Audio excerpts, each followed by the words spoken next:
একজন মেধাবী ফিল্ম ডিরেক্টরের কাছে আমার প্রশ্ন যে বাংলাদেশের এখন যে হল বন্ধ হয়ে যাচ্ছে, তারপর যে শুনেছি এফডিসিতে একসময় শুটিং হতো না, তারা টেলিভিশনের ইয়েগুলো এফডিসিতে করছে, এখন বোধহয় একটু ফেরত এসেছে।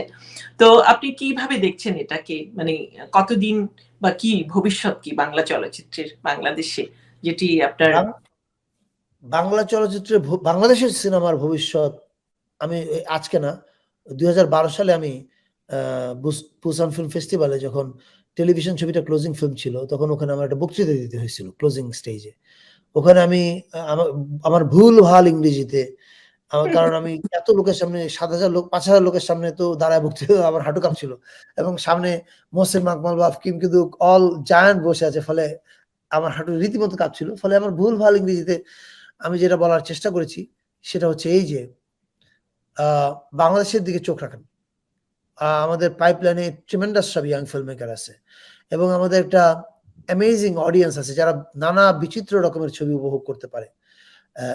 ফলে আমাদের শুধুমাত্র আমাদের সামনে সিনেমার ভবিষ্যৎ উজ্জ্বল এবং এখন আমি সেটা বিশ্বাস করি। কিন্তু আমাদের এই উজ্জ্বলতার পথে একমাত্র বাধা হচ্ছে পলিসি।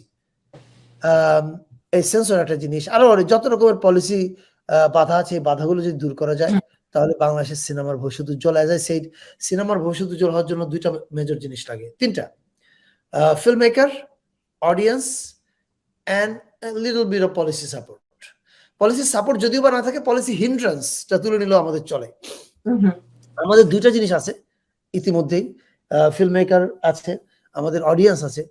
উই জাস্ট নিড যে পলিসি হিন্ড্রান্স যেগুলো আমাদের জন্য আছে, আমাদের গলার কাঁটা, আমাদের পথের বাধা, এগুলোকে দূর করলেই আমাদের সিনেমার রাস্তা উজ্জ্বল।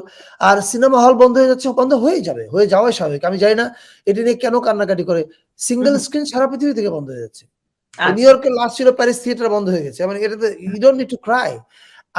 আপনাকে আপগ্রেড করতে হবে, আপনি মাল্টিপ্লেক্সে যেতে হবে। আপনি বাংলাদেশের সিঙ্গেল স্ক্রিন বন্ধ হয়ে যাচ্ছে বলে কাঁদছেন সিনেমা হল মালিকরা, তাদের বেদনার প্রতি আমি সহানুভূতিশীল, কিন্তু তাদেরকে আমি এটাও খেয়াল করে দিতে চাই, আপনি তাকিয়ে দেখেন সিনেপ্লেক্স, স্টার সিনেপ্লেক্স কিভাবে একের পর এক ব্রাঞ্চ বাড়াচ্ছে। তারা এখন 5টা না 6টা হয়ে গেছে।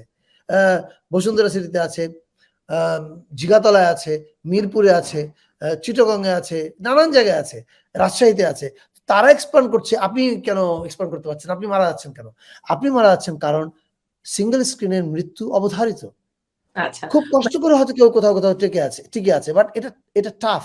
তাহলে আপনাকে মাল্টিপ্লেক্সে আপডেট করতে হবে।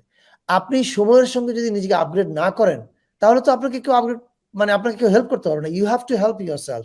সো এই জায়গাটার মধ্যে আমি মনে করি যে গোলমাল আছে। তাদের বুঝতে হবে যে পরিবর্তিত সময়ে এক্সিবিশনের পদ্ধতি বদলে গেছে, মানুষের সিনেমা কনজিউম করার পদ্ধতি বদলে গেছে। মানুষ বেটার জায়গায় যেতে চায়, একটা ভালো ক্যাফে থাকবে, ক্যাফেতে চা খাবে, ছবি থেকে গল্প করবে, পপকর্নটা হাতে নিয়ে হলে ঢুকবে, তার 6টা স্ক্রিন থাকবে, তার মধ্যে আজকে এখন এটা দেখবে। এই থিয়েটারে হয়তো 10 জন লোক দেখবে, পরের থিয়েটারে 40 জন দেখবে, তারপরটাতে 100 জন দেখবে, আবার পরের দিন এভাবে উলটপালট হবে। So that's how things work.